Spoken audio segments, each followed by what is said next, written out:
Okay, so in the last class we were dealing with table data, ठीक है। उसका एक सेट बचा हुआ था, वो कंप्लीट करेंगे, फिर हम बार ग्राफ पे मूव करेंगे।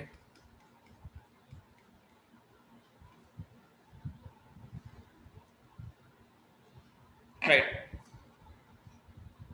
So this was a set which was left. हमने क्वेश्चन नंबर 16 तक सॉल्व कर लिया था, आई गेस, जितना मुझे याद है। Please confirm.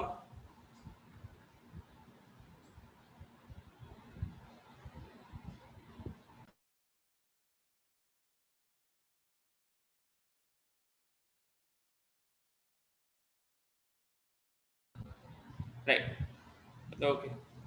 ना देखो, इस क्वेश्चन में आपको बोल रहा है कि टेबल में जो भी आपको डेटा गिवन है, मेनली आपके पास 5 चीजें हैं। सबसे पहला, इंपोर्ट कितना हुआ है, that is in million tons. Second thing which is given to us, that is domestic procurement quantity which is in again million tons. Then fourth quantity पे आते हैं, that is net domestic production, and then fifth is net domestic availability. ठीक है, now in columns को हम नाम दे देते हैं as A, B, C, D and E. ठीक है, जिन लोगों ने ट्राई किया होगा तो ये सब पढ़ के थोड़ा कंफ्यूजिंग लगा होगा, but it is not so. ठीक है, आप ये समझ के चलो कि फॉर एग्जांपल कंट्री में जो भी चीज़ें हैं, कोई कोई चीज़ हम प्रोड्यूस कर रहे हैं, ठीक है, तो मान लो कि हम प्रोड्यूस कितना कर रहे हैं, उसके अलावा हम इंपोर्ट कितना कर रहे हैं, ठीक, तो उसके बाद हमारे पास टोटल अवेलेबिलिटी कितनी है। ठीक है, जैसे हम अगर इंपोर्ट कर रहे हैं 5 मिलियन टन्स का, ठीक, और हमारे पास नेट डोमेस्टिक अवेलेबिलिटी है 60 मिलियन टन्स की, तो अगर मेरे पास कंट्री में क्वांटिटी किसी चीज़ की 60 प्रेजेंट है और मैं 5 बाहर से इंपोर्ट करवा रहा हूँ, मतलब हमारा नेट डोमेस्टिक प्रोडक्शन, मतलब कंट्री में कितना प्रोड्यूस हो रहा होगा, 55। ठीक, तो एक चीज याद रखो, यहाँ पे जो आपको गिवन है नेट डोमेस्टिक प्रोडक्शन, तो नेट डोमेस्टिक प्रोडक्शन मतलब वो बात कर रहा है डी की, तो D will be nothing but E minus A. वही चीज गिवन है, net domestic availability minus import. तो उस तरीके से उसको याद करने की जगह, फॉर्मूले में कंफ्यूज होने की जगह, सीधा सा फॉर्मूला आप याद रखिए, that D equal to E minus A, या हम ये भी बोल सकते हैं कि A plus D is nothing but equal to E. Clear? ठीक, सिमिलरली डोमेस्टिक प्रोक्योरमेंट क्वांटिटी, जितना भी हम नेट डोमेस्टिक प्रोडक्शन कर रहे हैं, उसमें से कितना हम प्रॉपरली अपने डोमेस्टिक प्रोक्योरमेंट के लिए यूज कर रहे हैं, तो दैट इज बी। तो अगर हमें निकालना है domestic procurement as a percentage of net domestic production, that means C वाला जो कॉलम आएगा वो आपको मिलेगा as B upon D into 100। This value compared on 55 into 100, तो आपको मिलेगा सी का वैल्यू। ठीक, इसको आप उल्टा भी बोल सकते हो, लाइक अगर आपको मान लो डी निकालना है, ठीक है, तो डी निकालना है तो आप कैसे बोल सकते हो, बी अपॉन सी इंटू 100 भी तो बोल सकते हो, क्रॉस मल्टीप्लाई करके।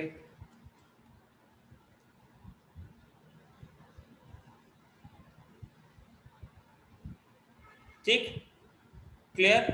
अब देखो ये चीज net domestic availability, what is net domestic availability for us, that is ई।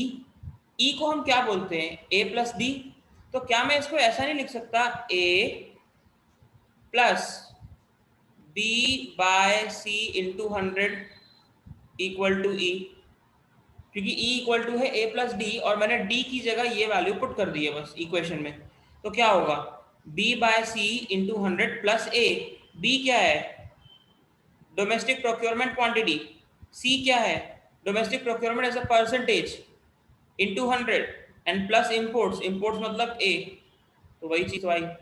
तो इंस्टेड ऑफ ये जो फॉर्मूलाज गिवन है इसको नोट करने की जगह आप ये मेन 4 फॉर्मूलाज नोट कर लो, 1 2 3 और जो लास्ट में मैंने लिखा है ये चौथा। यही आप नोट कर लोगे और टेबल में ABCD कॉलम्स आप मार्क कर लो तो आपके लिए इजी हो जाएगा।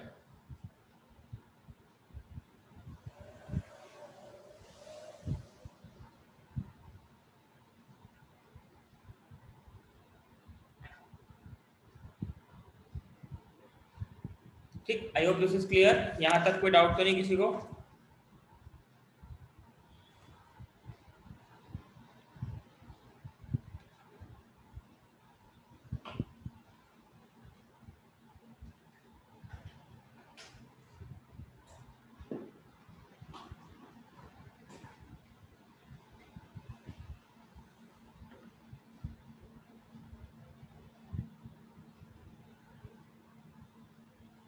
ठीक, चलिए अब आते हैं क्वेश्चंस पर। Now see, based on this, the first question.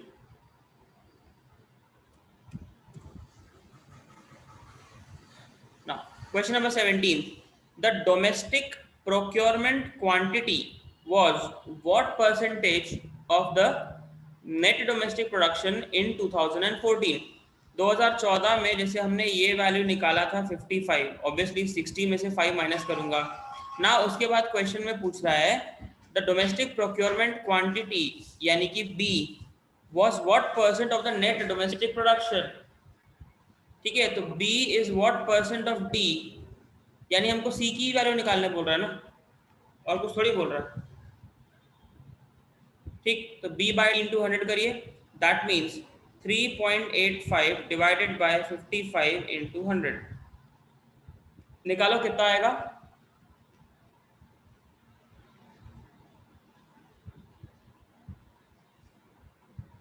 Cancel करो, देखो 5 11 जा 5 20 जा,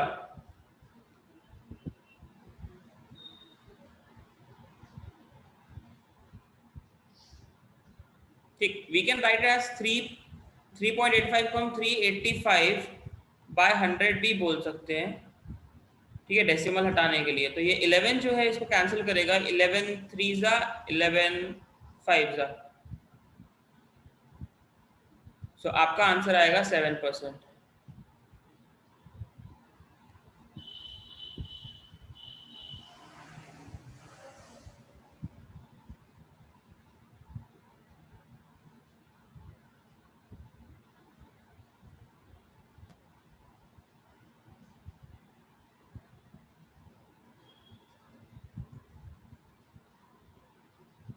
ठीक, क्लियर हो गया यहां तक। नेक्स्ट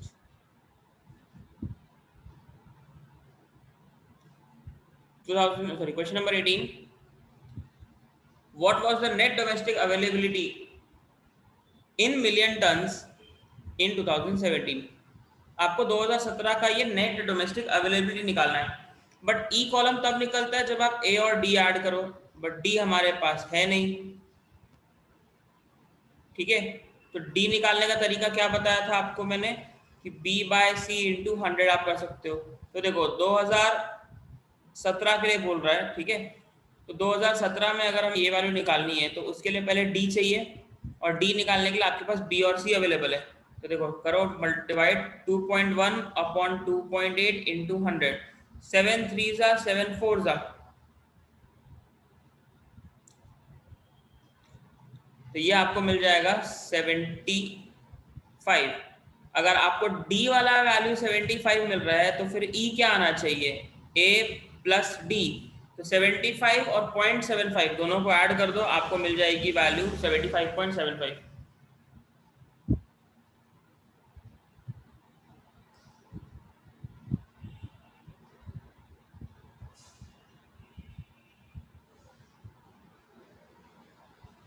ठीक है, क्लियर है यहां तक सभी को।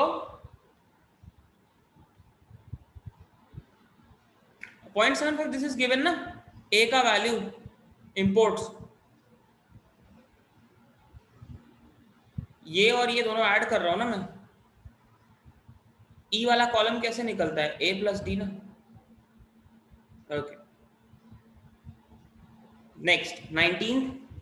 In which year during the given period was the net domestic production closest to the average net domestic production in the 5 years। तो देखो वो पूछ रहा है कि इन 5 साल में जो भी नेट डोमेस्टिक प्रोडक्शन रहा है, अगर हम उसका एवरेज निकालें तो किस साल का वैल्यू एवरेज के सबसे क्लोज है। तो उसके लिए तो पहले आपको पांचों वैल्यूज चाहिए। जैसे पहली वैल्यू हमने निकाल ली थी, दैट वाज 55, और अभी 2017 की वैल्यू निकाले थे 75.75। But do we have the rest of the two values? ना ये है ना ये है, तो निकालना तो पड़ेगा। तो ये वाला कैसे निकालेंगे? 2015 का b अपॉन सी इंटू 100, मतलब 3 अपॉन 4.5 इंटू 100।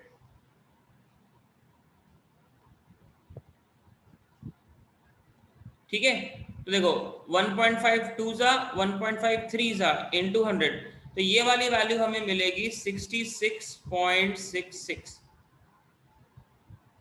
वैसे ही लास्ट वाला निकालो, b upon see that is 2 upon 2.5 into 100, तो ये हो जाएगा 5 4 20, 5 5 25 इंटू 100, यानी ये वाला वैल्यू मिलेगा आपको 80। तो आप देखो पांचों वैल्यूज हैं, चार नहीं थी लेकिन एक टेबल में, एक वैल्यू टेबल में थी, दैट इज 50। तो पांचों को ऐड करके पहले तो एवरेज निकालो, मतलब 55 plus 66.66 plus 50 plus 75.75 and plus 80, ये पांचों को ऐड करके डिवाइड बाय 5 करो और पहले एवरेज निकाल के बताओ कि एवरेज कितना आ रहा है।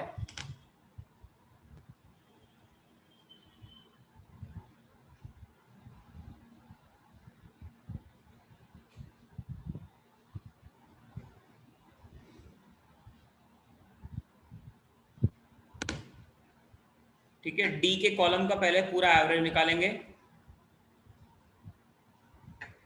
राइट, टोटल आ रहा है आपका 327.41 एंड देन डिवाइडेड बाय 5,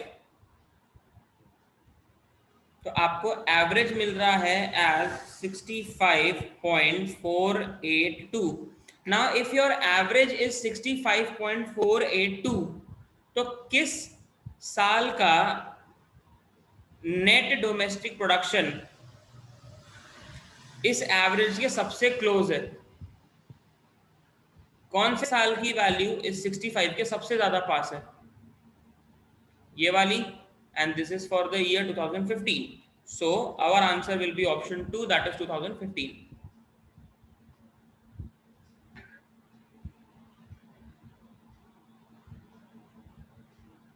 ठीक,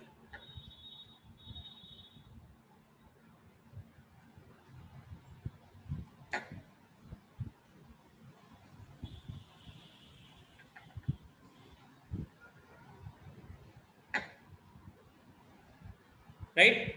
नेक्स्ट क्वेश्चन नंबर 20 पे देखते हैं क्या बोल रहा है। In which of the following year did the net domestic production witnessed the least positive rise over the previous year?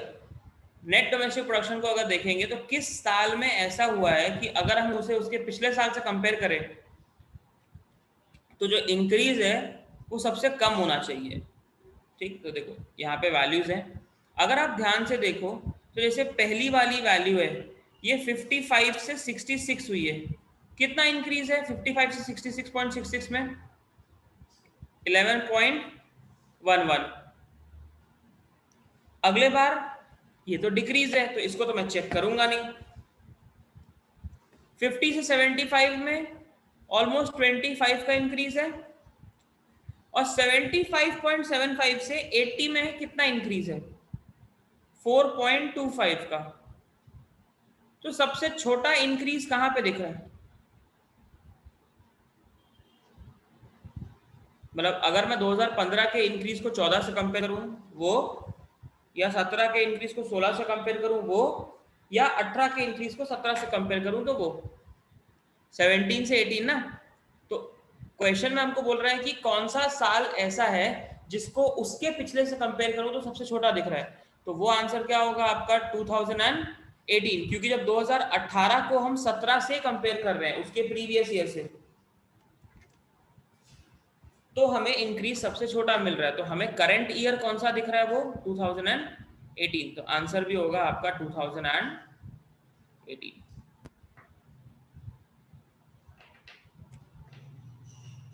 ठीक है,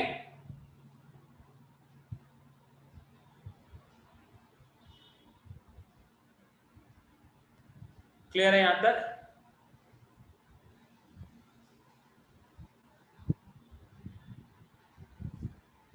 ठीक, now so this was all about tables. Now we'll be moving to bar graph. ठीक है, table data हमारा हो गया है, अब हम बार ग्राफ पे मूव करते हैं.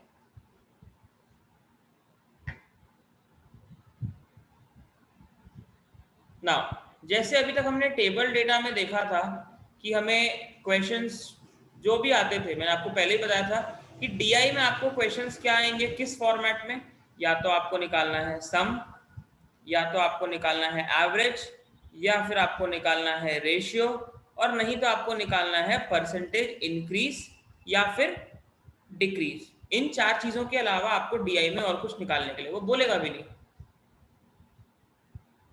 ठीक, तो जैसे अभी आपने टेबल डेटा के लिए क्वेश्चन सॉल्व किए थे, इन द सेम मैनर आपको बार ग्राफ के लिए भी करना रहेगा. ज्यादा कोई फर्क आपको दिखेगा नहीं, ज्यादा कोई चेंजेस भी आपको दिखेंगे नहीं. ठीक है, सो पहला बार ग्राफ देखिए, आपको क्वेश्चन में जो लिखा हुआ है, the bar graph below shows the income and expenditure.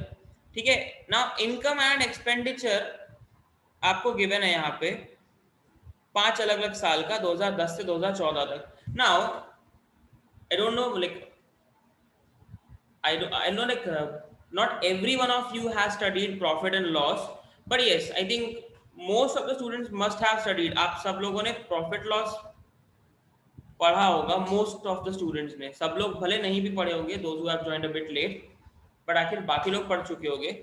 But हाँ, जो लोग नहीं भी पढ़े हैं, बचपन में सबने इतना पढ़ा होगा कि प्रॉफिट वाली कंडीशन कब आती है, when the selling price is more than the cost price, और लॉस वाली कंडीशन कब आती है, when the selling price is less than cost price.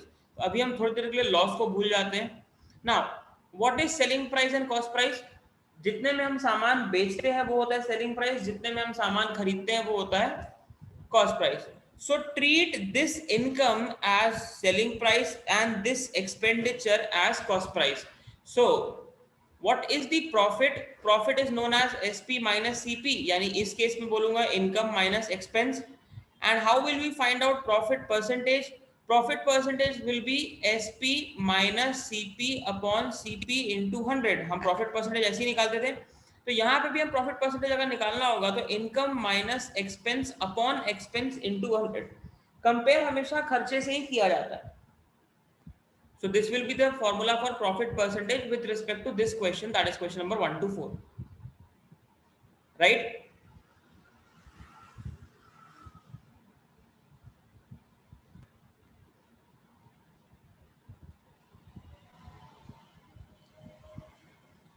ठीक है, क्लियर. नाउ आपको 5 अलग अलग साल की इनकम और एक्सपेंडिचर गिवन है, and that too in lakh of rupees. In lakh of rupees मतलब यहाँ पे आपको अगर गिवन है 30, तो मतलब इनकम है 30 lakh, 50 lakh, 40 lakh and so on. ठीक, क्लियर है यहां तक? चलिए स्टार्ट करते हैं क्वेश्चन से. चलो फर्स्ट क्वेश्चन देखो क्या बोल रहा है.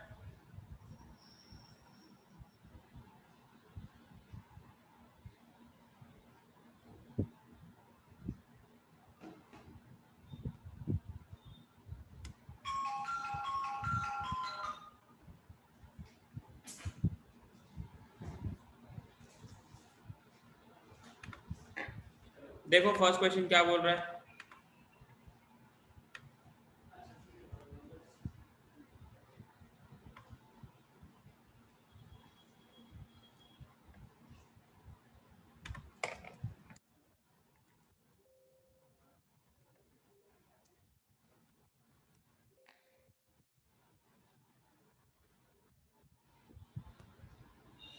The expenditure from 2012 to 2013 increased by 2012 का एक्सपेंस और 2013 के एक्सपेंस, ये यहां से यहां कितने परसेंट से बढ़ा है.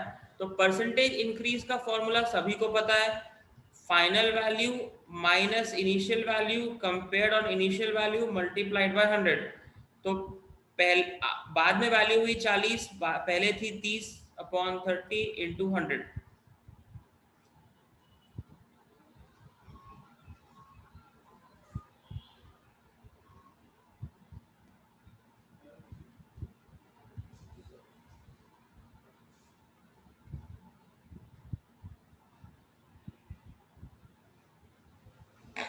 ठीक, तो आपका आंसर आएगा कितना, 33.33%।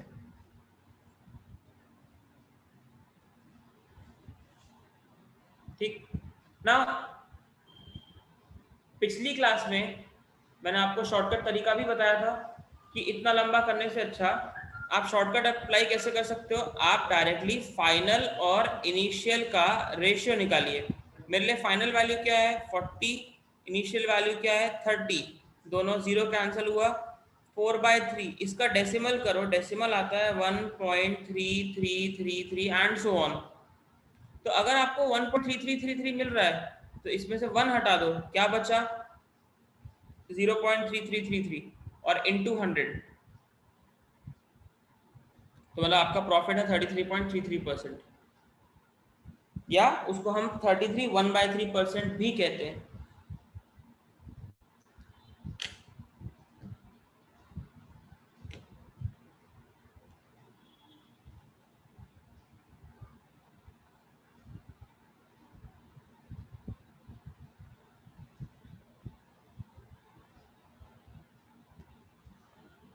क्लियर हो गया यहाँ तक? ठीक, अगला question, question number 2, the income in 2012 was equal to the expenditure in year. 2012 की इनकम 30 है, किस साल का एक्सपेंस, सॉरी 2012 की इनकम 40 है, ठीक है, तो किस साल का एक्सपेंस 2012 के इनकम के बराबर है। ये एक्सपेंस कौन से साल का है 2013, तो आंसर होगा 2013।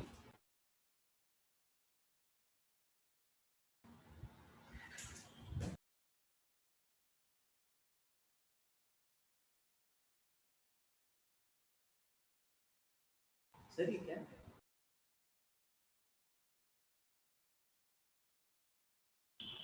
ठीक है, अगला क्वेश्चन देखो, question number 3, the profit was maximum, profit बोल रहा है, ठीक है, तो देखो यहाँ पे प्रॉफिट कितने का है 10 लाख, यहाँ पे प्रॉफिट 20 लाख, यहाँ पे प्रॉफिट 10 लाख, यहाँ पे प्रॉफिट 20 लाख, यहाँ पे profit 25 lakh.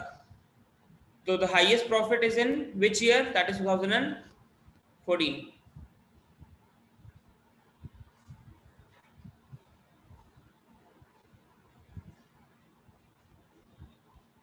right?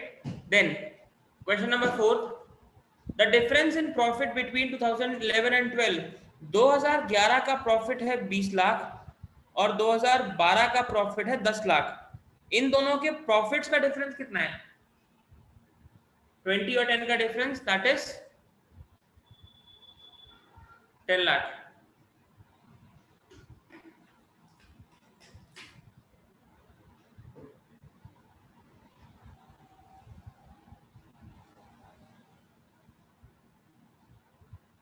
Clear?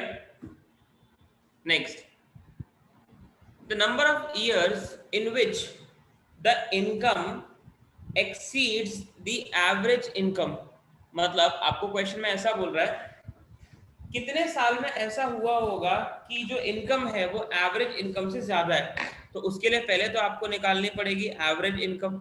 How will we find out the average income, पांचों साल की इनकम ऐड करते हैं, 30 + 50 + 40 + 60 + 60 डिवाइड बाय 5। तो पहले तो एवरेज इनकम निकाल के बताओ कितनी आ रही है।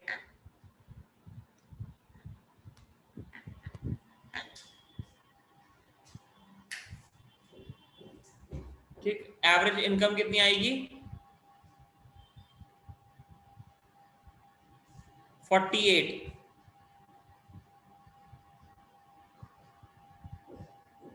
ठीक है, so average income is 48 lakh rupees, numerator आएगा 240, तो 240/5। अब बताओ किस साल का इनकम 48 लाख से ज्यादा दिख रहा है, 2011, 2013 और 2014, तो कितने बार ऐसा हो रहा है, 3 बार, तो हमारा आंसर होगा ऑप्शन 1, दैट इज 3।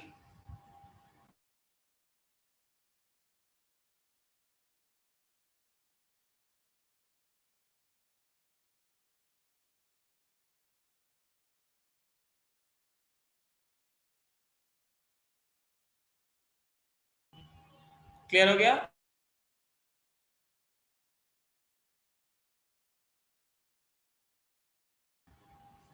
ठीक है, चलिए ना, you have question number 6 to 10। मैं आपको ऑलरेडी ग्रुप में शीट तो भेज ही चुका हूँ, ठीक है, डेटा आपके पास है, क्वेश्चंस आपके पास है ना। I am giving you time of approximately 5 to 6 minutes, ठीक है, 5 से 6 मिनट मैं आपको दे रहा हूँ, ट्राई करो पहले ये क्वेश्चन। चलो, you know all the basics, you know all the formulas, try solving the question. You have 5 to 6 minutes.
Alright, now देखो क्वेश्चन नंबर 6 में आपको क्वेश्चन में बेसिकली बोल रहा है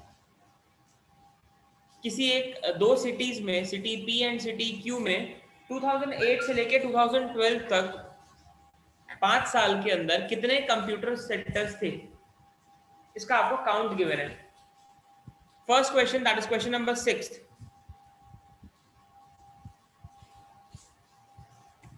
ठीक है, in which year was the ratio between the number of operational centers to city q, sorry, in city q to city p the highest। आपको निकालना है सिटी q और सिटी p का रेशियो सबसे हाईएस्ट कब है।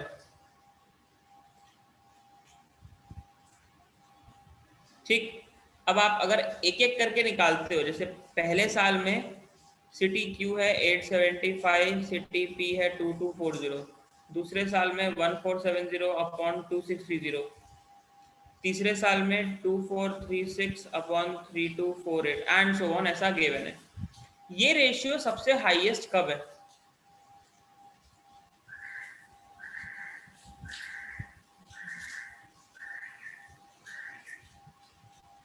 No, 2008 won't be the answer, ये तो सबसे लोवेस्ट रेशियो आएगा।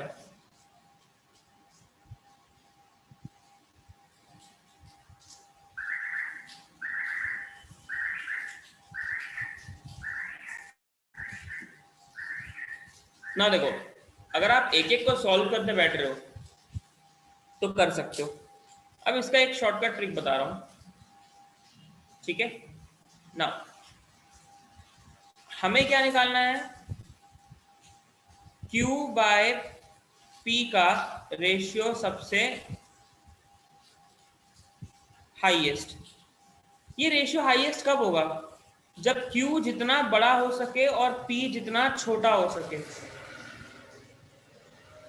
ठीक, कई बार क्वेश्चन में उल्टा भी बोलता है, आपको P बाय Q बोलता है, तो ये हाईएस्ट कब होगा? जब B जितना बड़ा हो और Q जितना छोटा हो।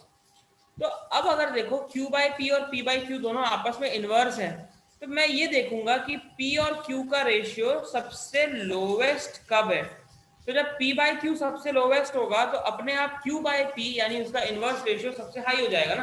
लाइक 1/2 और 1/3 में डिनोमिनेटर जिसका बड़ा है वो लोवेस्ट है, डिनोमिनेटर जिसका छोटा है वो हाईएस्ट है। तो सेम चीज है कि जब आप Q बाय P को देखना चाह रहे हो हाईएस्ट, तो P बाय Q को लोवेस्ट लो। अब इसको सॉल्व करने का सबसे आसान तरीका, ध्यान से देखो, आप चाहो तो नॉर्मली फ्रैक्शन ले सकते हो, but what I do is, ये दो पॉइंट्स है, मतलब इसका एंड इसका एंड, इन दोनों को आप कनेक्ट कर दो। ठीक है, like draw straight line.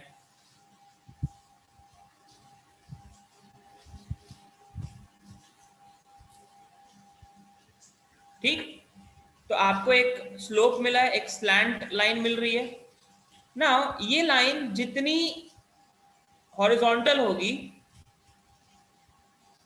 Ratio उतना लोवेस्ट होगा। P बाय Q की बात कर रहा हूं मैं, ठीक है। और ये लाइन जितनी ज्यादा स्टीप मिलेगी तो वो रेशियो आपको उतना हाईएस्ट मिलेगा when I talk about P by Q। ठीक है, हमें क्वेश्चन में कौन सा रेशियो निकालने बोला है उसने? Q by P। तो अगर मेरे को Q बाय P हाईएस्ट चाहिए तो P बाय Q लोवेस्ट निकालूंगा। लोएस्ट के लिए क्या चाहिए? ये लाइन जितनी ज्यादा सीधी हो, तो देखो ये थोड़ा इंक्लाइंड है, ये भी इंक्लाइंड है, सबसे ज्यादा कम इंक्लिनेशन कहां पे है? लास्ट वाले ईयर में, दैट इज 2012। तो हमारा फाइनल आंसर होगा nothing else then 2012। This is the easiest way to solve bar graph अगर आपको हाईएस्ट या लोवेस्ट रेशियो निकालने बोलता है। ठीक है, तो Q बाय P हाईएस्ट तब होगा जब P बाय Q लोवेस्ट होगा, और P बाय Q लोवेस्ट तब होगा जब ये स्लोप आपको जितना सीधा मिल सके, या जो एक स्लोप आपको मिलना चाहिए वो स्लैंट जितना कम हो। जितना ज्यादा स्टीप होगा उतना रेशियो हाईएस्ट हो जाएगा। P बाय Q की टर्म्स में बात कर रहा हूं। ठीक, तो हमें उल्टा चाहिए, तो इसीलिए सबसे लोवेस्ट वाला लिया। क्लियर है यहां तक?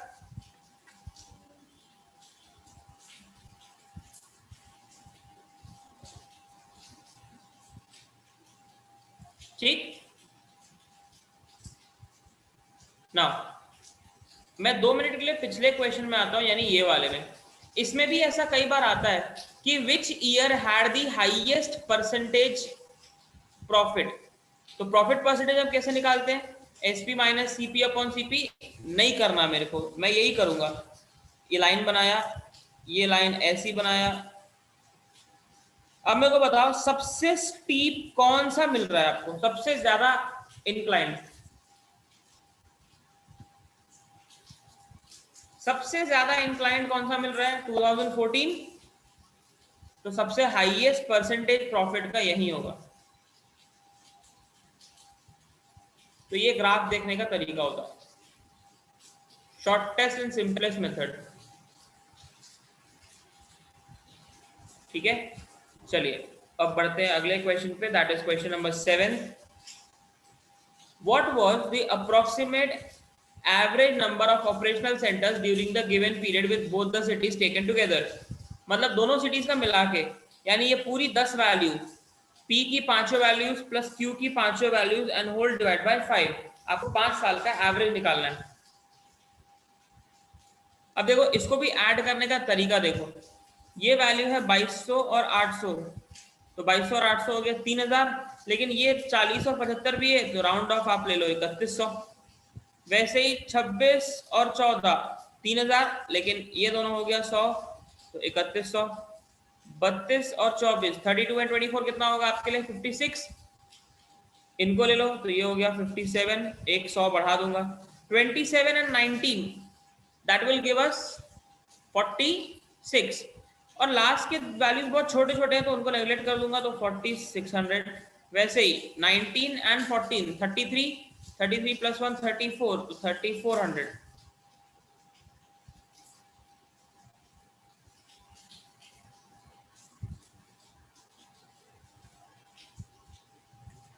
ठीक है, तो सम निकालो और सम निकालने के बाद एवरेज।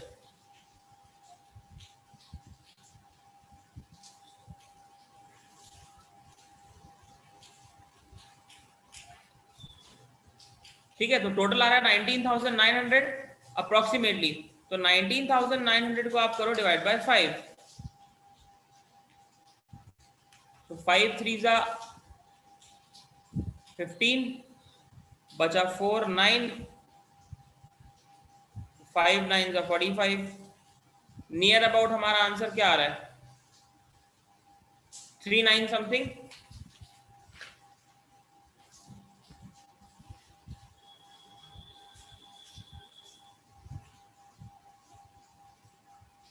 ठीक, तो देखो नियरेस्ट आंसर कौन सा है?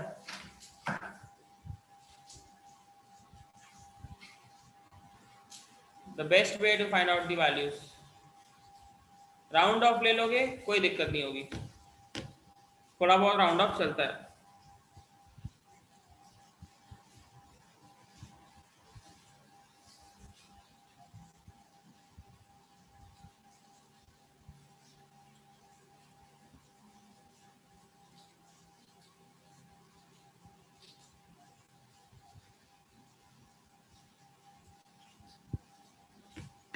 ठीक है, एक बार सम चेक कर लो तो शायद कुछ गड़बड़ है।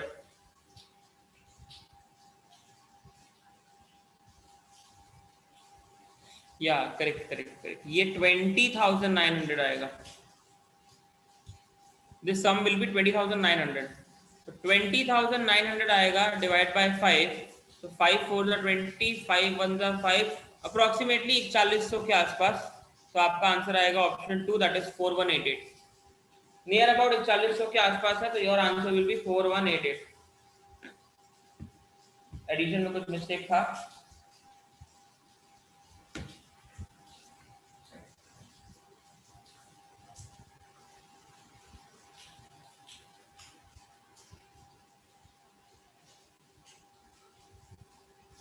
ठीक है, नेक्स्ट क्वेश्चन नंबर 8।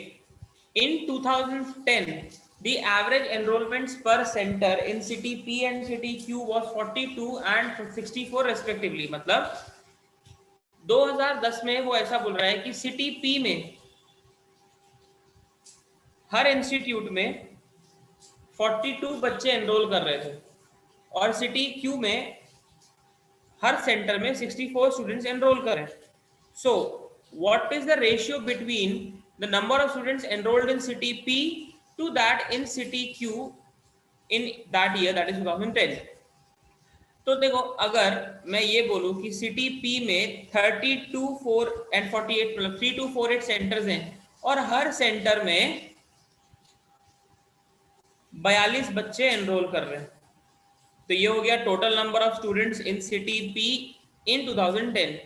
वैसे ही सिटी Q का होगा 2436 इंटू 64, क्योंकि हर साल वहां पे 64 बच्चे एनरोल कर रहे हैं 2010 में हर सेंटर के अंदर. तो मैं वैल्यूज को ना निकाल के डायरेक्ट रेशियो निकालता हूं. कैंसिल करो.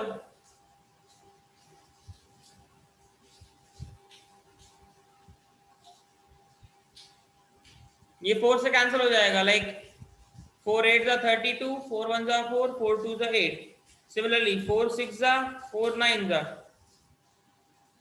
ठीक, और कैंसिल हो जाएगा. देखो 203 से दोनों कैंसिल होंगे. 203 इंटू 3 एंड 203 इंटू 4. अब और फाइनल कैंसिल होगा. 221 जा एंड 232 जा. देन 3 7 जा 4 8 जा. तो आपका फाइनल आंसर आया 7:8. तो अननेसेसरी आप पहले तो नंबर ऑफ एनरोलमेंट्स निकालते हैं फिर रेशियो निकालते हैं, कोई मतलब नहीं है.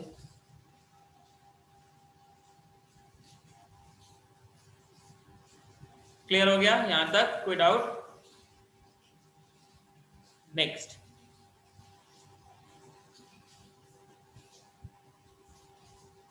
the number of computer operational centers in city Q is what percent of city P in 2010. 2010 के लिए वो कह रहा है कि आपको Q के सेंटर्स को with respect to P compare करना है ना. देखो, the easiest method to solve a question is using the data of the previous question. What is the value of Q in 2010? 2436, and that of P in 2010, that is 3248, right? आपने थोड़ी देर पहले ही इनको cancel किया था. यहां पे 3 आ रहा था, यहां पे 4 आ रहा था पिछले ही क्वेश्चन में. वहां पे उल्टा था, आपने ऐसा कैंसिल किया था ना. तो जब कैंसिल करते करते आया था तो 4/3 आया था. So see, we are using the same ratio in the next question, that is question number 9. तो अब आप देखो 3/4 मिल गया, तो 3/4 into 100 मतलब हमारा आंसर आएगा 75%. ये चीजें दिमाग में क्लिक करनी चाहिए कि यार ये डिजिट को तो अब भी कहीं यूज किया है किसी ना किसी क्वेश्चन में रिसेंटली, तो क्यों पूरा कैंसिल करने की मेहनत करना.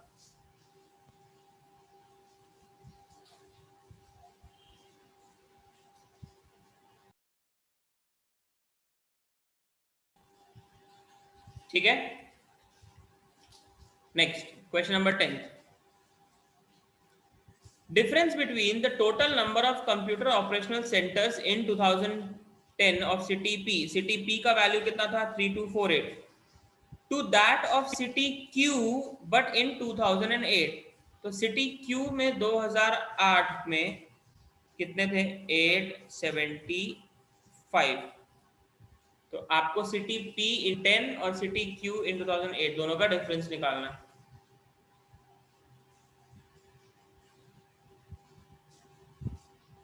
कितना आएगा?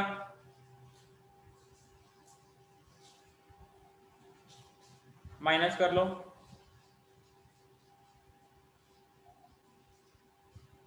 Correct, 2373.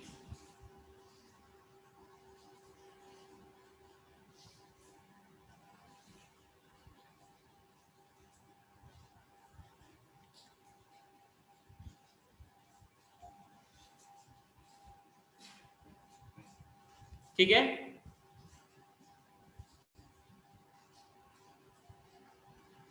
Next, Now you have another question, question number 11 to 15. The bar graph given below shows the number of people in thousands using three different type of mobile services L, M and N. तीन company के mobile phone use करते हैं from 2030 to 2018 आपको data given है and this number of people is in thousands. Now if you have a clear look in the graph, देखो 2013 का total sum हमारे पास है 30,000, ठीक. लेकिन इस 30,000 में से 10,000 लोग मोबाइल एल यूज करते हैं.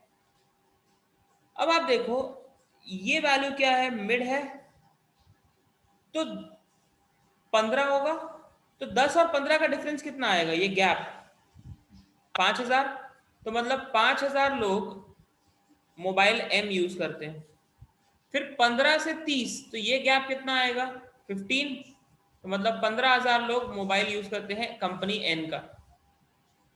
तो आपको वैसे ही देखना है, लेकिन अगर आप वैल्यूज को ध्यान से देखोगे तो ये वैल्यू है 15, ये बीच की वैल्यू है 5 और ये वैल्यू है 10. वैसे ही यहाँ पे देखोगे तो ये यहाँ से यहाँ तक चढ़ा मतलब 15, फिर 15 से लेके 25 तक का गैप यानी 10, और फिर 25 से 40 तक का गैप यानी 15.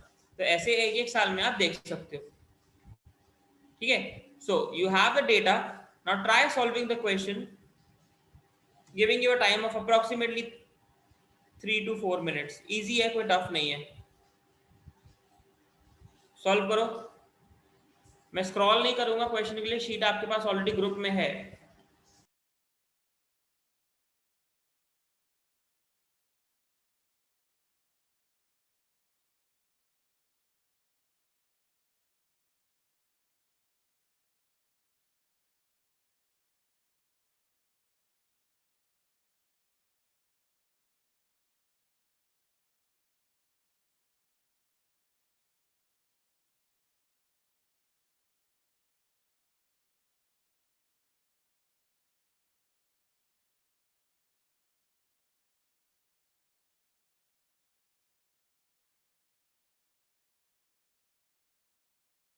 या देवांश, मैं गैप वाला फिर बता रहा हूँ, एक बार ध्यान से देख लो. जैसे फॉर एग्जांपल ये टोटल है 60, मतलब टोटल तीन कंपनी का मोबाइल फ़ोन यूज़ करने वाले लोग हैं 60,000. पर उस 60,000 में से आप देखो 0 से लेके 10 तक की रेंज है. तो मतलब 10,000 लोग ऐसे हैं जो कंपनी एल का मोबाइल यूज़ करते हैं, क्योंकि ये है. फिर 10 से लेके ये कितना होगा, 35 होगा ना. 30 और 40 का मिड अगर आ रहा है तो 30 और 40 का अगर मिड आ रहा है मतलब 35,000. तो यहाँ पे 35,000 वैल्यू है और यहाँ पे 10, तो 35 और 10 का गैप कितना आएगा 25. मतलब 25,000 लोग मोबाइल एम यूज करते हैं. तो फिर बाद में जो बचा 35 से 60 का गैप, ये गैप कितना होगा 25. तो 25,000 लोग मोबाइल एन यूज करते हैं, ठीक है.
Alright, question number 11, average number of people using the mobile services M during the given period from 2013 to 2018। तो देखो एम का 2013 का वैल्यू है 5,000, 2014 का कितना है 10,000, 2015 का 25,000, ठीक, 2016 का 20,000, 2017 का फिर 25,000 और 2018 का 15,000। ये सबको ऐड करोगे और ऐड करने के बाद डिवाइड बाई 6।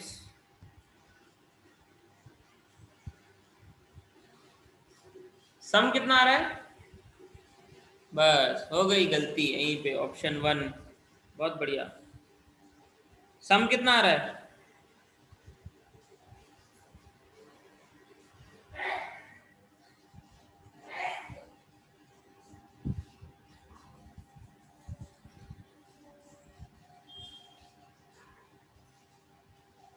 1 लाख आ रहा है?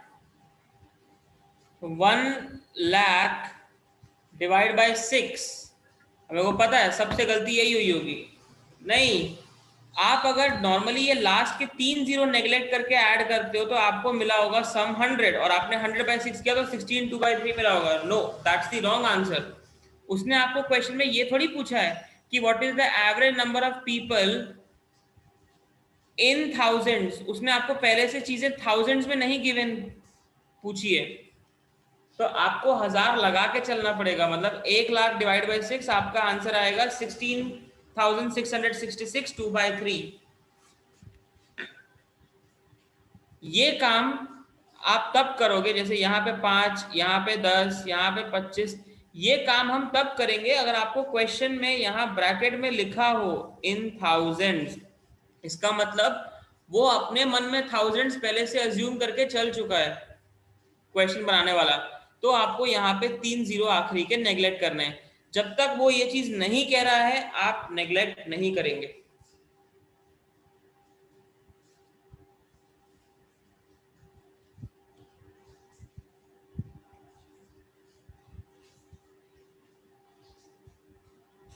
क्लियर हो गया?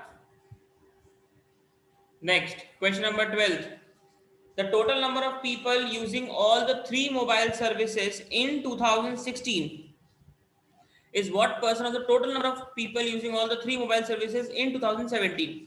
16 का टोटल और 17 का टोटल आपको कंपेयर करना है। तो 16 का टोटल कितना है 55,000, 17 का टोटल कितना है 60,000। अब इसके आप 3 जीरो आपस में नेग्लेक्ट कर सकते हो क्योंकि ये आपस में कट ही जाएंगे। तो हम डायरेक्टली बोल सकते हैं 55/60 इंटू 100। 5 11 जा, 5 12 जा, 2 6 जा, 250 जा। निकालो कितना परसेंटेज आ रहा है 550/6, और इसको round off to 2 digits after decimal.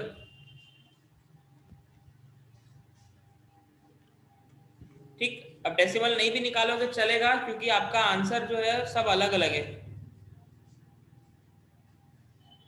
6 9 जा 54, बचा 1 0, 6 1 जा 6, मतलब 91 पॉइंट समथिंग आना चाहिए। तो मैं आगे का डेसिमल भी नहीं जाऊंगा, मैं सीधा ऑप्शन 4 पे मार्क करूंगा।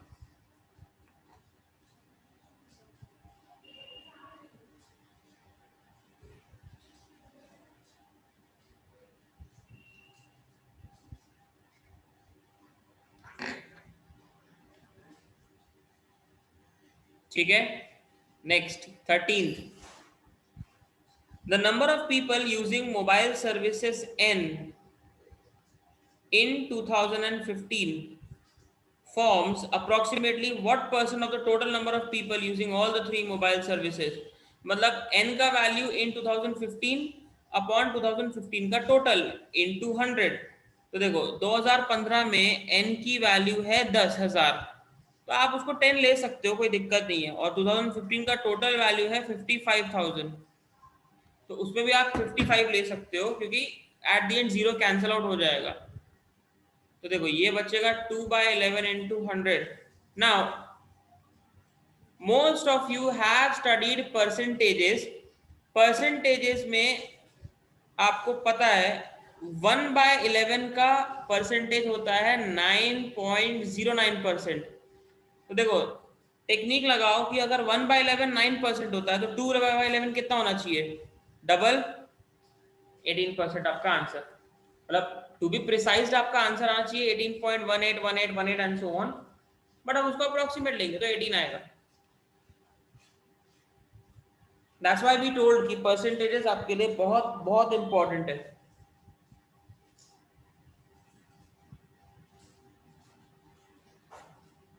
राइट, क्लियर यहां तक। Next question number 14, what is the ratio of the mobile number of people using mobile services L in 2014 to that of the same using in 2013? मतलब L की वैल्यू 2014 अपॉन L की value in 2013। तो L की value 2014 में है 15,000, L की value 2013 में है 10,000। अब मैं हजार लास्ट के 3 जीरो कैंसिल कर सकता हूँ बिकॉज रेशियोज निकालना है तो फर्क नहीं पड़ेगा। तो ये रेशियो क्या आएगा, सिंपल है, 3:2। That will be the final answer of question number 14।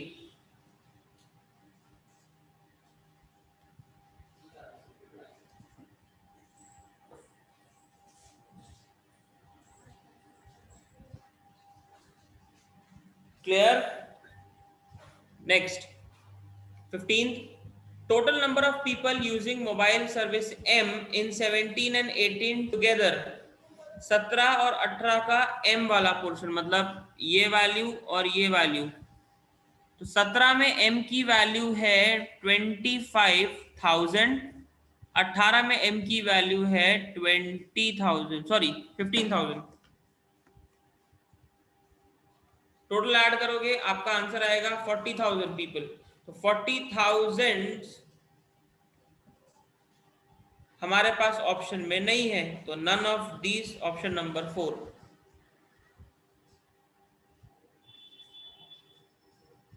Clear, कोई डाउट यहां तक?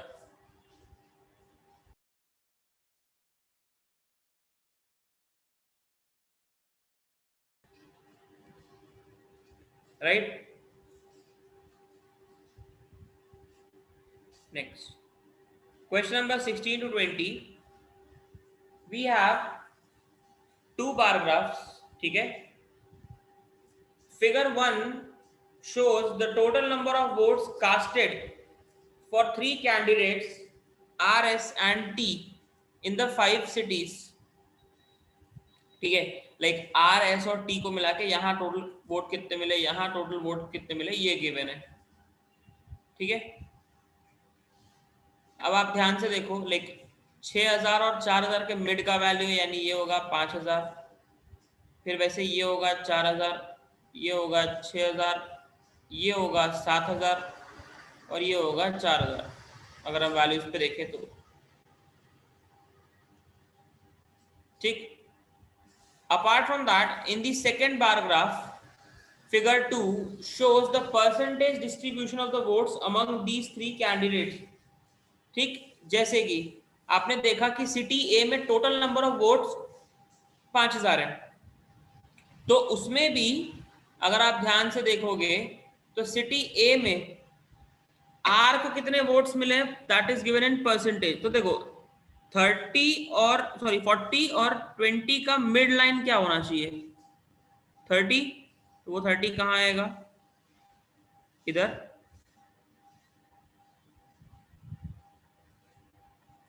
ठीक, और ये वाला वैल्यू कितना है, इस 20 और 30 के भी बीच में है ना, मतलब क्या मैं बोल सकता हूँ ये अप्रोक्सीमेटली 25% के बराबर होगा। मतलब जो 5,000 वोट्स ए में गए हैं, उन 5,000 में से 25% वोट्स मिले हैं आर को।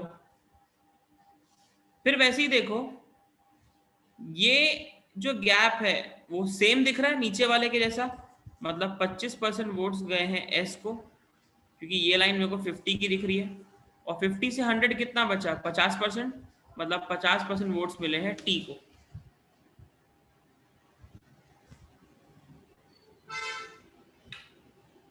क्लियर, यहां तक सेम आप बाकियों के लिए देख सकते हो।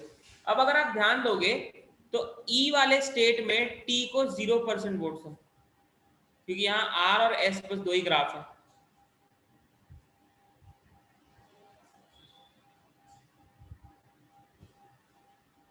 ठीक, चलो 3 मिनट का टाइम दे रहा हूं, आराम से बन जाएगा, बहुत इजी है सेट, कोई टफ नहीं है। बनाओ क्वेश्चन नंबर 16, 17, 18, 19, 20 सारे बनाओ।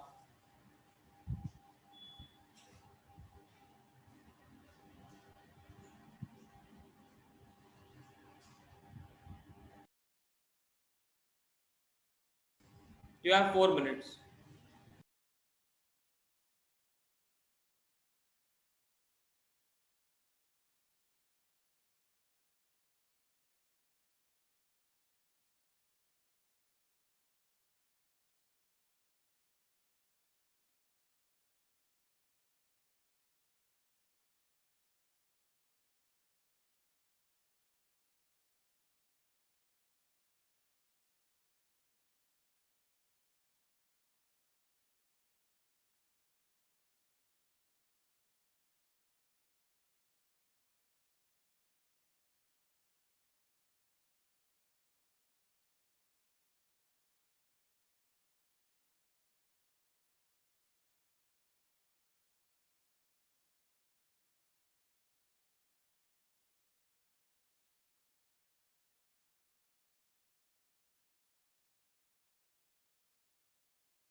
All right, question 16, which city casted the most number of votes for candidate R. Candidate R को सबसे ज्यादा वोट्स किस सिटी में मिले। तो पहले तो हमें एक एक सिटी का उसका वोट निकालना पड़ेगा, obviously that's the main thing which we need to do. Like पहले स्टेट में या पहली सिटी में आर को 25% वोट्स मिले, तो वील कैलकुलेट एज 25% ऑफ 5000, ये आएगा हमारे पास 1250 वोट। फिर वैसे ही हम दूसरा देखेंगे तो दूसरे में भी उसको ऑलमोस्ट 25% वोट्स मिले, बट 25% वोट्स हम काउंट करेंगे और 4000, तो ये आएगा 1000। ठीक है, दैट इज ए और बी में। फिर वैसे ही सी में देखो, सी में उसको मिले हैं 50% वोट्स, और 50% वोट्स ऑफ 6000, तो ये हो गया 3000 वोट्स। और लास्ट में है सिटी ई, मैं उन्हीं 4 सिटीज का देखूंगा जो ऑप्शन में है। तो ई का कितना गिवन है, उसका गिवन है आपको 60%, and 60% of 4000, that is 2400 votes. तो सबसे हाईएस्ट कहां दिख रहा है आर का value, that is 3000 which was in city C. So that will be the answer for question 16th.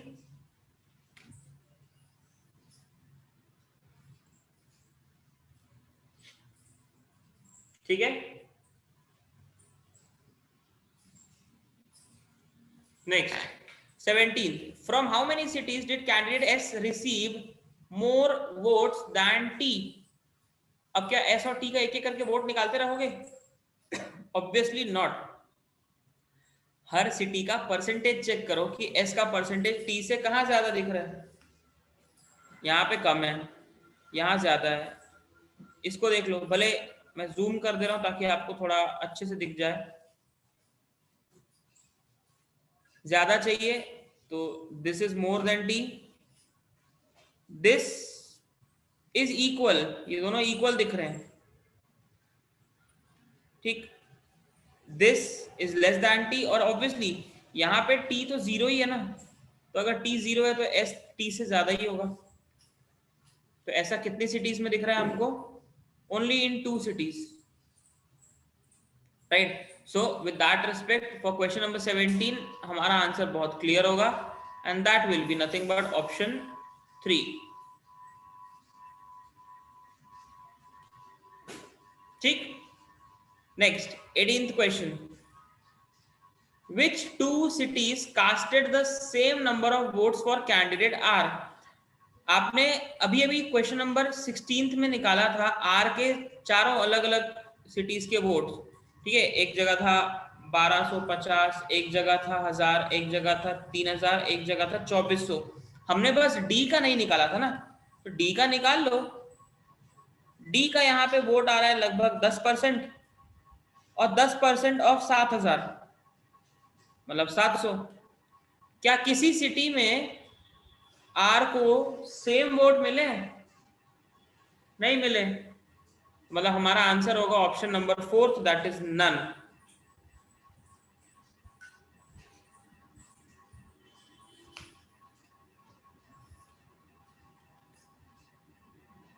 ठीक, then question number 19, how many votes did candidate T receive in total from the 5 cities? तो T का आपको total निकालना है। तो देखो, पहले बार में टी का है 50%, तो मतलब 50% अगर आप निकालोगे तो वो होगा 50% ऑफ 5000, यानी कि 2500 वोट।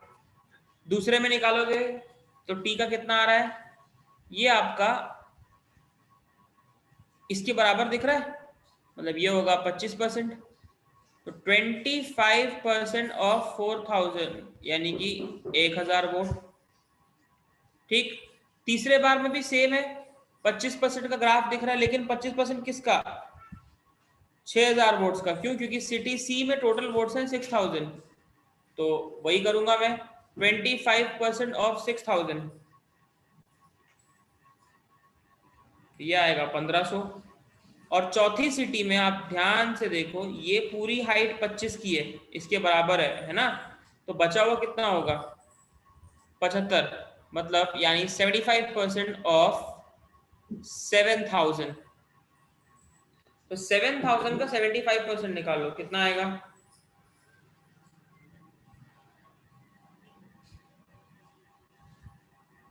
ये आएगा 5250। अब चारों वैल्यूज ऐड कर लो, 2500, 1500, 1000 और 5250। अब बोलोगे कि ई का, ई में तो टी को 0 वोट्स मिले ना, तो ई का चेक करने की जरूरत भी नहीं है हमको, क्योंकि लास्ट वाली सिटी में टी का वैल्यू 0 है।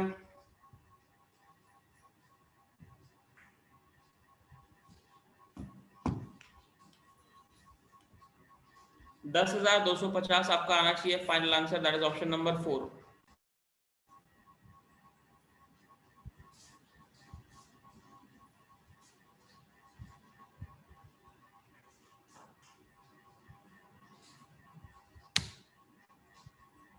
क्लियर है?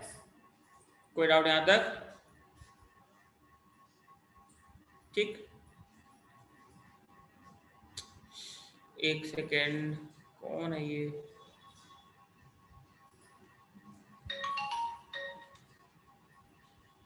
ठीक, next question number 20। How many cities casted over 2/3 of their vote?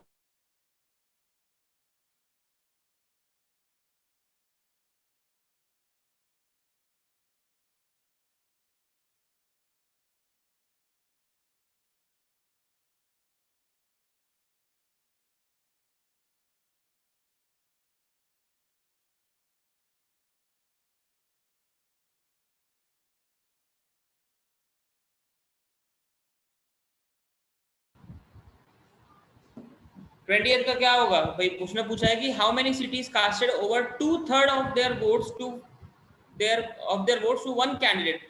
मतलब कितनी ऐसी सिटीज हैं जहां पे उन्होंने अपने किसी एक कैंडिडेट को 2/3 से भी ज्यादा वोट दे दिया है। अब आप ऐसे करने के लिए क्या करोगे? क्या आर के, एस के, टी के पांचों सिटीज के वोट निकालते बैठोगे? तो आपको 15 वोट निकालने पड़ेंगे, या चलो 14 वोट, क्योंकि लास्ट में टी को 0 है। उससे बेटर 2/3 हमारे लिए क्या होता है परसेंटेज के टर्म्स में? 66.66%। तो बस ये देखो कि क्या किसी भी सिटी में किसी एक कैंडिडेट को 66% से भी ज्यादा वोट्स मिले हैं, मोर देन 66.66। जैसे यहाँ पे 50 है, यहाँ पे भी 50 ही है, यहाँ पे भी लास्ट वाले में आर को 60% मिला है, हमें मोर देन 66 चाहिए। एक ही ऐसी सिटी है, दैट इज सिटी डी, जहां पे टी को 66.66 से ज्यादा मिला है। तो इन हाउ मेनी सिटीज ऐसा हो रहा है? ऐसा एक ही सिटी में हुआ है, तो हमारा आंसर होगा ऑप्शन 2।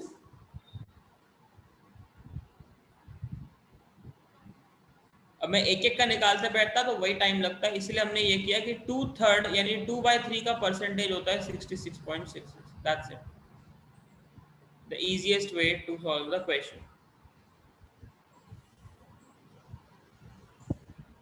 क्लियर है?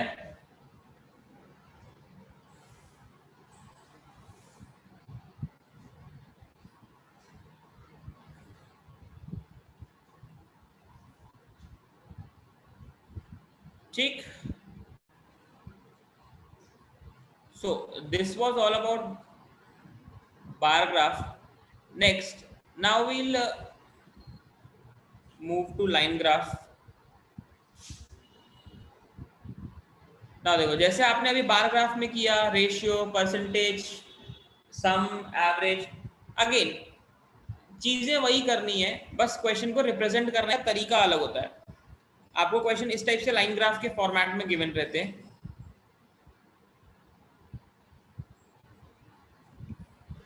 ठीक है, जैसे यहाँ पे देखो, ये लाइन ग्राफ गिवन है आपको in the form of lines, मतलब पॉइंट्स बने रहते हैं, उसको लाइन से कनेक्ट करते हैं, नथिंग एल्स। इसी को हम कहते हैं लाइन ग्राफ।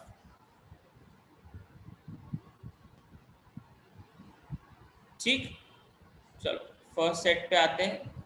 तो देखो, फर्स्ट क्वेश्चन में आपको बोल रहा है the line graph given below shows the yearly sales of bikes of a company which produces only 3 types of cars. ठीक है, 3 टाइप की गाड़ियां हैं, ए, बी, सी, और आपको उनका सेल्स गिवन है। तो देखो, जैसे ये डायमंड शेप है ए का, तो ये डायमंड शेप कहाँ कहाँ दिख रहा है? ये 26, 18, 28, 14, 32, तो ये ए वाली लाइन है। फिर वैसे ही स्क्वायर वाला, तो ये तो बी तो क्लियर दिख रहा है, तो जो तीसरा बचा ट्रायंगल शेप में, ये सी का है। ठीक है, तो आपको ये जो सेल्स गिवन है ये इन थाउजेंड्स में, मतलब बी का 2011 में सेल था 45,000 यूनिट्स। 45,000 गाड़ियां बी मॉडल की बिकी है।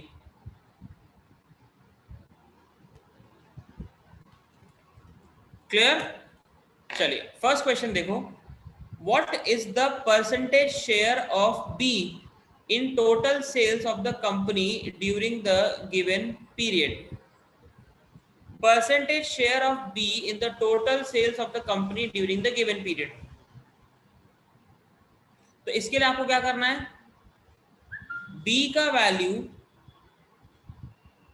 अपॉन ए का, बी का और सी का टोटल, मतलब बी का 5 साल का total upon A B C तीनों का 5 साल का टोटल। तो इसके लिए आप क्या करो, मैं आपको सबसे बेस्ट चीज बता रहा हूं, आप 3 टोटल तो सबसे पहले कैलकुलेट करो, ए का टोटल, बी का टोटल अलग और सी का टोटल अलग। ये आपको कहीं ना कहीं क्वेश्चन में काम आएगा, आप देख लेना, क्योंकि अगर वो पहले ही क्वेश्चन में इतनी मेहनत करवा रहा है मतलब ये टोटल्स काम आएंगे,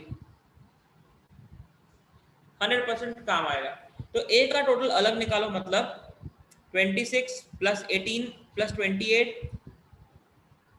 प्लस 14 प्लस 32, ये पांचों टोटल निकालो तो ए का कितना आ रहा है, बताओ मेरे को टोटल ऐड करके।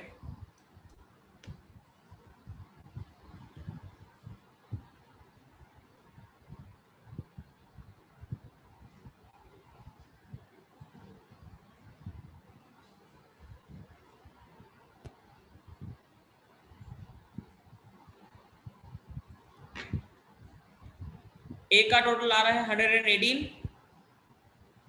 ठीक। फिर बी का टोटल निकालो तो 45 plus 54 plus 76 plus 56 plus 85, correct 316। वैसे ही सी का निकालिए, the total for C throughout the 5 years,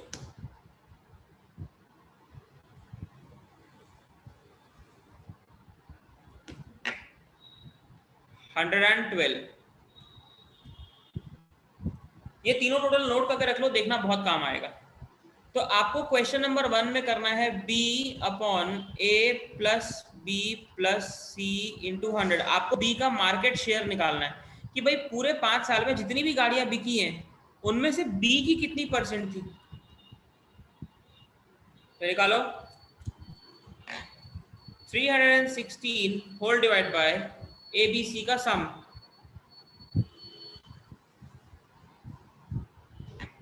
so the total will be 546।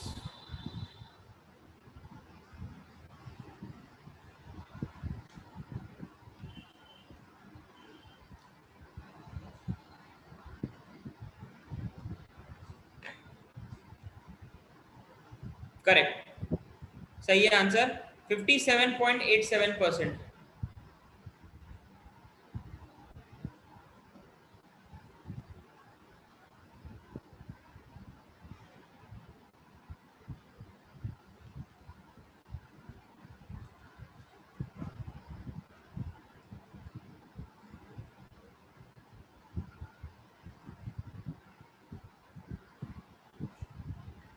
ठीक है, क्लियर। नेक्स्ट अगले क्वेश्चन पे चलते हैं, दैट इज क्वेश्चन नंबर 2।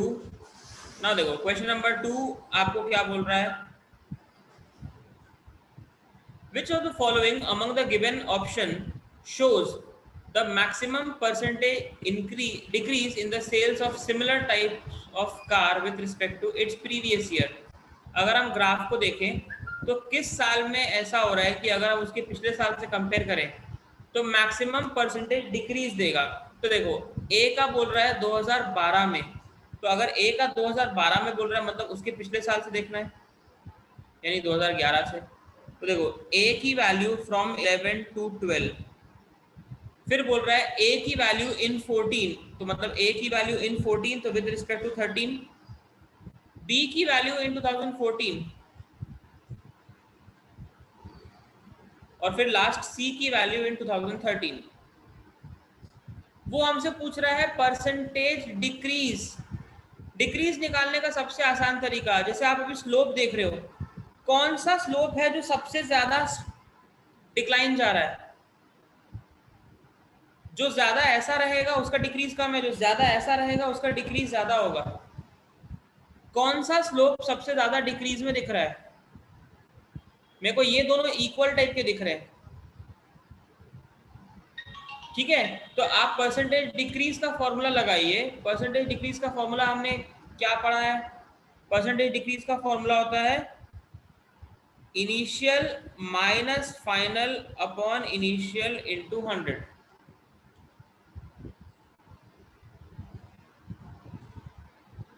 ठीक है। तो जैसे अगर पहले वाले में देखता हूँ मान लो, तो जैसे 76 माइनस 56 अपॉन 76 इंटू 100, और दूसरे वाले में होगा 28 माइनस 14 अपॉन 28 इंटू 100।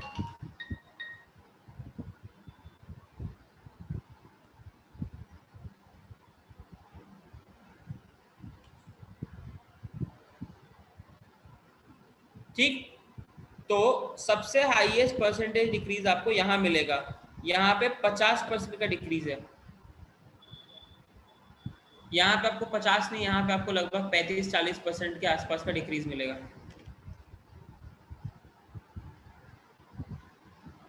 वो भी ज़्यादा बताऊँ, शायद 25-28% के आसपास का डिक्रीज मिलेगा।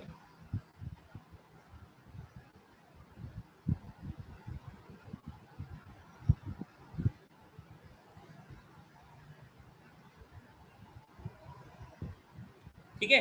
तो हाईएस्ट परसेंटेज डिक्रीज हमें यहाँ दिख रहा है,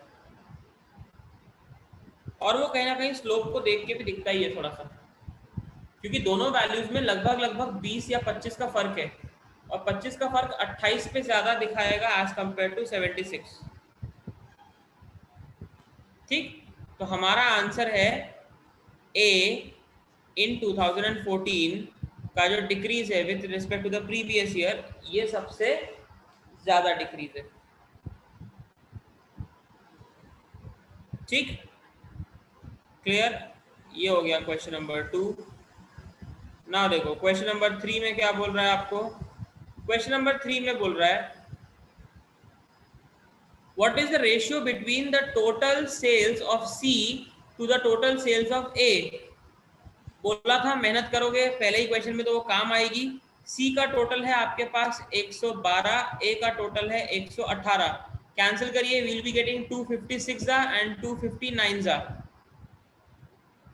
we got the answer as option number 4। जो डेटा आप पहले निकालते हो वो कहीं ना कहीं काम आ जाता है।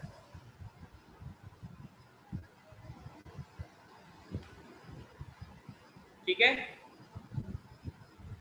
Next, by what percentage the total sales of car C and car A together is greater or lesser than the total sales of car B। मतलब हमें C और A के टोटल को B से कंपेयर करना है। C और A का टोटल कितना आ रहा है देखो, 230, और B कितना है 316। तो मेरे को एक बात बताओ, the total of C and A is greater than B और लेसर देन B।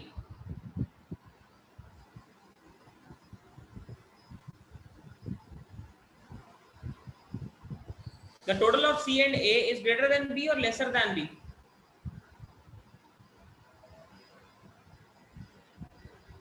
लेसर। कितना परसेंट लेस है हमें वो निकालना है, तो हम कंपेयर बी से ही करेंगे। तो इसको इससे कंपेयर करना है, तो what we will be doing, 316 minus 230 compared with B only into 100। The total sales of car A and C together is what percent less than the total sales of car B।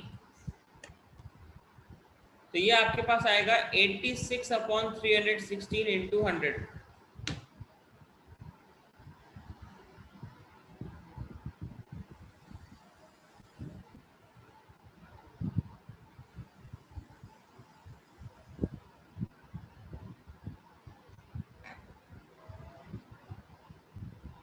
या correct, 27.21%।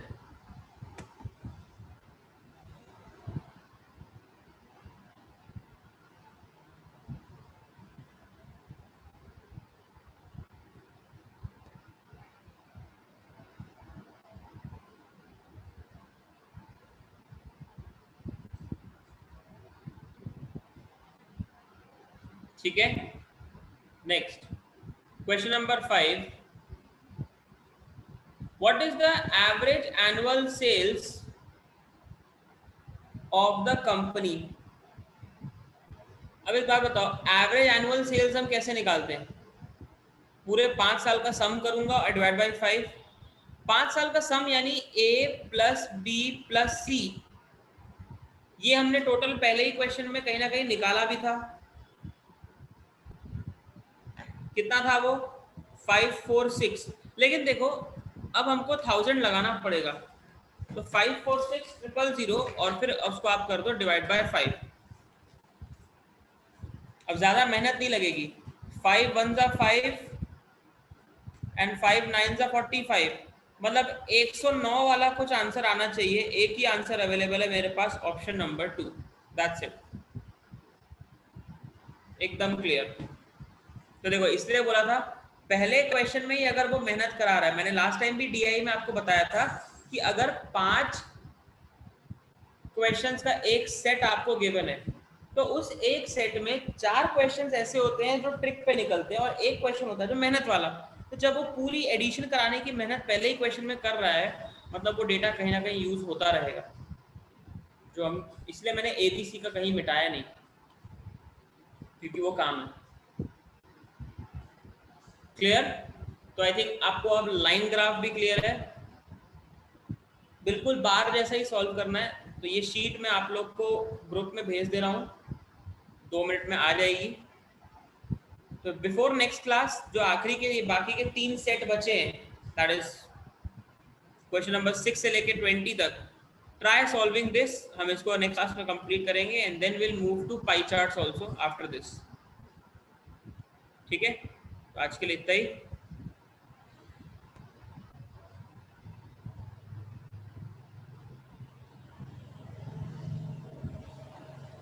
Have a great day. Welcome.